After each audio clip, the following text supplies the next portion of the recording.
Hello, എല്ലാവർക്കും മാംഗ്ലൂർ മലയിലേക്ക് സ്വാഗതം. അപ്പോൾ ഇന്നത്തെ വീഡിയോ എന്ന് പറയുന്നത് നമ്മളെ നാട്ടിലുണ്ടായ ഗണേശോത്സവത്തിൻ്റെ വീഡിയോ ആണ് കേട്ടോ. ഇവിടുത്തുകാരെല്ലാം ആഘോഷിക്കും, എല്ലാം. അതായത് ശ്രീകൃഷ്ണ ജയന്തി, പിന്നെ ദീപാവലി, പിന്നെ ഗണേശ ചതുർത്ഥി, നവമി, അങ്ങനെ എല്ലാം ഇവർ ആഘോഷിക്കാറുണ്ട്. ഇപ്പോൾ ഓരോ മാസത്തിൽ എന്തെങ്കിലും ആയിട്ട് ഇവർക്ക് ആഘോഷങ്ങളുണ്ടാവും, എന്തെങ്കിലും പൂജകളോ അങ്ങനെ എന്തൊക്കെ.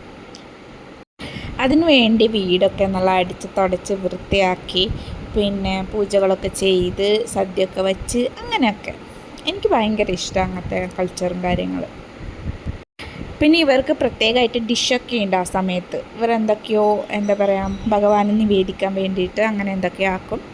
അപ്പം ഗണേശ ചതുർത്ഥിക്കാണെങ്കിൽ മോദകമാണ് ഉണ്ടാക്കുന്നത്. അതായത് അതിൻ്റെ ഉള്ളിൽ നമ്മൾ കൊഴുക്കട്ടയില്ലേ അതൊക്കെ വെച്ചിട്ട് ഒരു ഫില്ലിങ്സൊക്കെ വെച്ചിട്ട് ഉണ്ടാക്കുന്ന മോദകം. പിന്നെ ഈ സമയത്ത് മോദകത്തിൻ്റെ ഷേപ്പിലുള്ള പേടയൊക്കെ ഇറങ്ങും. എനിക്ക് ഭയങ്കര ഇഷ്ടമാണ്. ഇത് ഈ മൾട്ടി കളറുള്ള പേടയൊക്കെ ഉണ്ടാവും. പിന്നെ സ്വീറ്റ് എന്താ പറയുക, ഒരുപാട് വെറൈറ്റി സ്വീറ്റ്സ് ഉണ്ടാവും.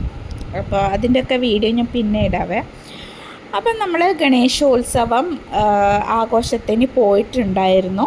അപ്പോൾ ഈ കാണുന്നതെന്ന് പറഞ്ഞാൽ ആഘോഷങ്ങളൊക്കെ കഴിഞ്ഞ് 3 ദിവസമോ അല്ലെങ്കിൽ ഓരോ ദിവസമോ ഒക്കെ ഗണേശനെ വെച്ച് പൂജിച്ചതിന് ശേഷം ഏതെങ്കിലും കുളത്തിലോ ഇതുപോലെ കിണറ്റിലോ ഒക്കെ കൊണ്ടുപോയിട്ട് ഗണേശനെ വെള്ളത്തിലിടുന്ന ആ ഒരു ചടങ്ങാണ് കേട്ടോ.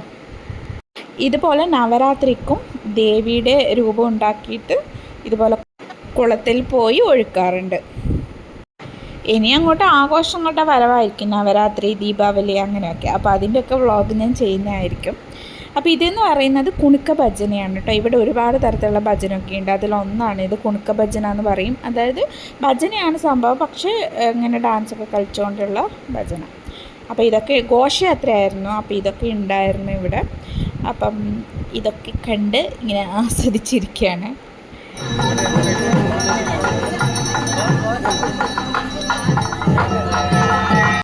ഇവിടെ അവിടെ ഇവിടെയൊക്കെ ആയിട്ട് ഓരോ സ്ഥലത്തും ഗണപതിയെ വെക്കാറുണ്ട്. ഇവിടെ എന്ന് പറഞ്ഞാൽ ഹാളിലാണ് ഈ ഗണപതി ഉള്ളത്. അപ്പോൾ ഈ പൂജയ്ക്കാണ് നമ്മൾ വന്നിട്ടുണ്ടായത്. അപ്പോൾ ഇവിടുത്തെ പൂജയൊക്കെ കഴിഞ്ഞു, നമ്മൾ പ്രസാദമൊക്കെ വാങ്ങിച്ചു. പിന്നെ ഞാനിവിടെ കണ്ടൊരു കാഴ്ച കണ്ടില്ലേ, ചെരുപ്പ് വെക്കാൻ പോലും നല്ല നീറ്റായിട്ട് ലൈനൊക്കെ വരച്ചിട്ട്, ഇത് അടിപൊളിയായിരുന്നു. എന്നിട്ട് അവിടുന്ന് വന്ന് നമ്മൾ കുറച്ച് എന്തെങ്കിലും കഴിക്കാമെന്ന് വിചാരിച്ചു. അതുകൊണ്ട് ഒരു ഫ്രൂട്ട് ബോൾ വാങ്ങിച്ചു. പിന്നെ സ്വീറ്റ് കോണും ഉണ്ടായിരുന്നു. അപ്പോൾ അതൊക്കെ വാങ്ങിച്ചിട്ട് കഴിച്ചുകൊണ്ട് നമ്മൾ വീട്ടിലേക്ക് പോയി. ഇവിടുത്തുകാർ ഒരുപാട് നാടൻ പച്ചക്കറികൾ കഴിക്കുന്നവരാണ്. നമുക്ക് നാടൻ പച്ചക്കറി വേണമെന്നുണ്ടെങ്കിൽ ഇഷ്ടം പോലെ കിട്ടും. ഇതിപ്പം ഒരാൾക്കാരിങ്ങനെ കൊണ്ടുതരും, പൈസക്കാണ്. പക്ഷേ പൈസക്ക് ഇങ്ങനെ ആൾക്കാരെ കൊണ്ടുതരുന്നവരുണ്ട്. അതുപോലെ തന്നെ മാർക്കറ്റിലും ഇത് നാടൻ പച്ചക്കറി വേണമെന്ന് പറഞ്ഞാൽ അവരും കൊണ്ടുതരുന്നുണ്ട്. അപ്പോൾ എന്താ പറയുക, നാടൻ പച്ചക്കറിക്കൊന്നും ഒരു ക്ഷാമവും ഇല്ലാത്തതാണ്. അപ്പോൾ നമ്മൾ ബസള വാങ്ങാൻ വന്നതാണ്. നമ്മളെ നാട്ടിലെന്താ പറയലെന്ന് എനിക്ക് അറിഞ്ഞൂടാ. ആ ഒരു ഇലക്ക് വള്ളിച്ചീര പോലെയാണ്. അത് വള്ളിച്ചീരയാണോ എന്ന് എനിക്ക് അറിഞ്ഞൂടാ. ഈ സംഭവം ഇതാണ്. ഇതതിൻ്റെ തണ്ട് ഇങ്ങനെ വള്ളി വള്ളി പോലെ ആയിട്ട് വരും. ഇവിടെ ബസള എന്നാണ് പറയുന്നത്. നാട്ടിലെന്താണ് പേരെന്നറിയില്ല. നമ്മളെ കണ്ണൂരൊന്നും ഇങ്ങനെ ഇല്ല, ഈ ഒരു ചീര ഞാൻ കണ്ടിട്ടില്ല. അപ്പോൾ അത് വാങ്ങിച്ചു. പിന്നെ ആവോലി കിട്ടിയിട്ടുണ്ടായിരുന്നു. അപ്പോൾ ആവോലി ഇന്ന് കറിയും അതുപോലെ ഫ്രൈ ആക്കാമെന്ന് വിചാരിച്ച് അതിൻ്റെ പ്രിപ്പറേഷൻസിലാണ്. കുട്ടികളെ കൊണ്ട് വെജിറ്റബിൾസ് കഴിപ്പിക്കണമെങ്കിൽ ഭയങ്കര പാടാണ്. അപ്പം ഞാനെന്ത് വിചാരിച്ചു, നമ്മുടെ ചപ്പില്ലേ അത് പരിപ്പ് കറിയുടെ കൂടെ ഇട്ട് വെക്കാമെന്ന് വിചാരിച്ചു. അങ്ങനെ ആകുമ്പം വല്ലതും അകത്ത് ചെല്ലുമല്ലോ. അങ്ങനെ പരിപ്പ് കറിയും മീൻ പൊരിച്ചതും മീൻ മുളകിട്ട് വറ്റിച്ചതും ഉണ്ടാക്കാമെന്ന് വിചാരിച്ചു. ഇവിടെ എല്ലാ ദിവസവും ഇലക്കറികൾ കിട്ടും.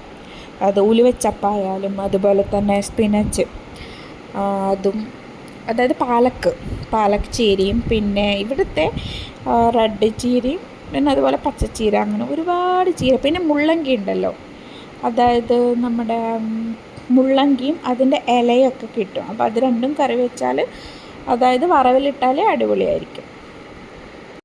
ഈ ബസളച്ചപ്പിൻ്റെ കോലുണ്ടല്ലോ, അത് വലിയ നീളത്തിൽ മുറിച്ചിട്ട് കേട്ടോ. കാരണം മുരിങ്ങാക്കോല് പോലെ ഇതിങ്ങനെ കടിച്ച് വലിക്കാം. ഈ ചപ്പിന് ഒരുപാട് ഗുണങ്ങളുണ്ട് കേട്ടോ, നമ്മളെ വയറ്റിനൊക്കെ നല്ലതാണ്. ഇലക്കറികളെല്ലാം നല്ലതല്ലേ നമ്മുടെ ശരീരത്തിനൊക്കെ. പിന്നെ നമ്മൾ ആവോലി മീൻ മുളകിട്ട് വറ്റിച്ചെടുക്കുകയാണ് ചെയ്യുന്നത്.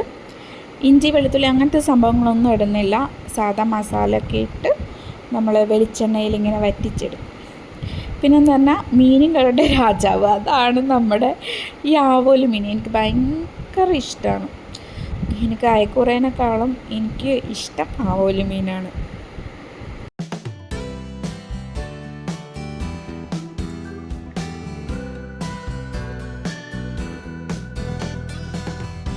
ഇത് കുറച്ച് വറ്റിച്ചെടുക്കുന്നുണ്ട്, കുറച്ച് മാത്രം പൊരിച്ചെടുക്കുന്നുണ്ട്.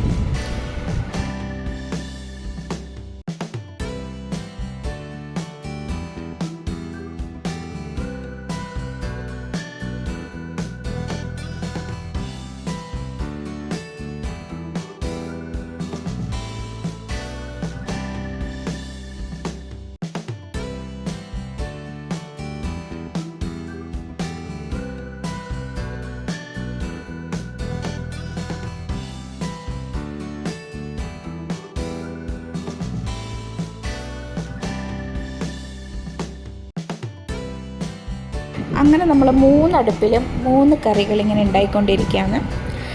ഒരടുപ്പിൽ പൊരിച്ചത്, ഒരടുപ്പിൽ നമ്മുടെ പരിപ്പ് കറി, ഒരടുപ്പിൽ മുളകിട്ട കറി.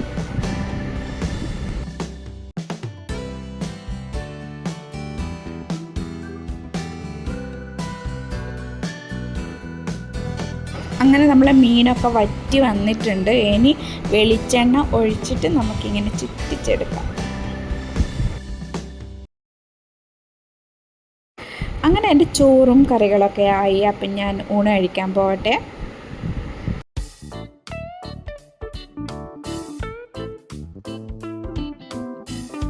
അങ്ങനെ ഊണ് കഴിച്ചതിന് ശേഷം എനിക്ക് എന്തെങ്കിലും മധുരം കഴിക്കാൻ ഇങ്ങനെ തോന്നും.